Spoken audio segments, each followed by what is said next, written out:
আমি এই হাদিসটির প্রেমে পড়ে গেছি। আপনি যখন নীরবে ঘরে বসে কান্না করেন, আল্লাহ তখন ফেরেশতাগণদের উদ্দেশ্য করে বলেন, কোন জিনিস আমার এই বান্দার চোখে পানি আনলো? ফেরেশতাগণ বলেন, আপনার বান্দা সুখে নেই, আপনার বান্দা অনেকদিন হাসেনি।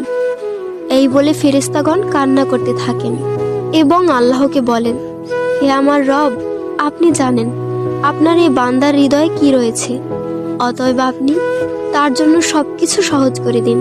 আল্লাহ বলেন, আমার এই বান্দা এমন কিছু জীবন থেকে হারিয়ে ফেলেছে যা সে অধিক ভালোবেসেছিল। অতএব আল্লাহ বলেন, আমি শপথ করছি, আমার বান্দা তার জীবন থেকে যা হারিয়েছে এর চেয়ে উত্তম জিনিস তাকে এনে দেব, যা দেখে দুনিয়া ও আখিরাতের সবাই বিস্মিত হবে। আলহামদুলিল্লাহ।